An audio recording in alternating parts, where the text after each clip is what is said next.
Hey guys, welcome back. I'm still going through Mel Bay's Method 1, and I'm not looking at every song there or all of the lessons. So much of it, of course, is going to be a repetition of what you saw in Hal Leonard, but so much isn't. They're doing a lot of these chord solos from the beginning. His idea of what was necessary for a contemporary guitarist at the time is not what we would normally think of being necessary for a guitarist, but they're really interesting and they really develop your playing and your sense of harmonies. This one is Careless Love. The only version I know that sounds like this is the Joan Baez version. I don't know when this song was written or where it comes from. I haven't been able to find anything just in my cursory search. But it's really pretty, and again, it's going to be sort of a Carter-styled one. He's going to have this note, which is going to last 3 beats, this E, written with a down stem and a dotted half note, and then notate each of the chords with the notes in them. Rather than that, I'm just going to say we're playing the E and we're strumming the C with these slashes. So we'll be able to work through it that way. E and C are chord tones, of course. B, G, B, and D are all chord tones in the G7. So that's an arpeggio of G. The last vocal note is on this C, 3 more strums. This bar is the same, but that C isn't sung. It's just a background as we fill in time. The melody starts again.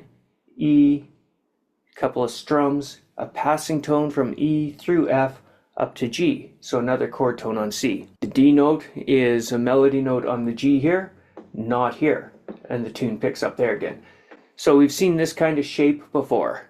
1 5 1 1 1 1 5 5. So we're looking again at these 4-bar chunks. So we can check it out the way I would play this. I'll make a C chord, hit the E note, strum the chord twice, just the upper part of the chord above that, like a Carter picking style. The E note has rung throughout, so you're sustaining it as part of the bar. And that's the word careless love, oh careless love.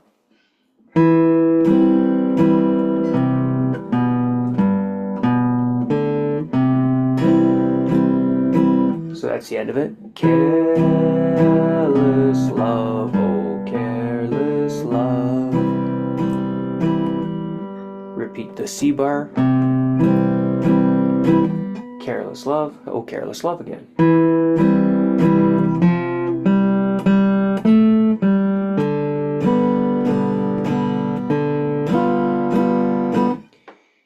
In here from the E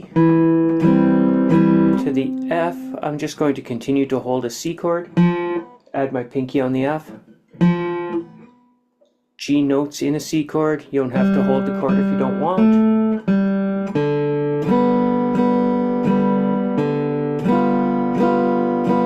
Same melody on this C as we had here, an E. C7 might be a little hard to articulate here because we want to hear this G note ringing. So the Mel Bay lists it as a C7, but they don't give you the C7 chord, they just show a C chord. I'm going to stick with that as well. In this version, if we add the B flat to make it C7, we would then have obliterated this G, so I'm not going to do that. Chromatic, sometimes you might put a diminished chord on here, but we're going up from G to G sharp to the A in the F chord.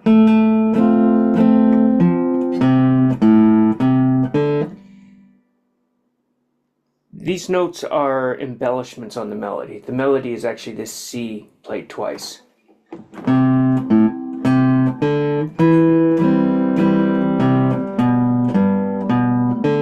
There's your arpeggio in G7 again. And this is just a run here. This too is not part of the melody. Once we get down to the G here, we're back up to our melody. This is not a fast song, so we'll only do one speed here, a medium slow version. 1 2 3 4.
So on ending 2 here, I've got one melody note, fill in 3 beats on the chord, beat 2, 3, 4, and then strum one more chord.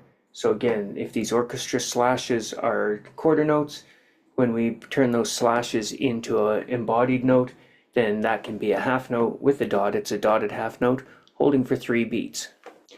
That's it, guys. Enjoy that, and then I'll talk to you later. See ya.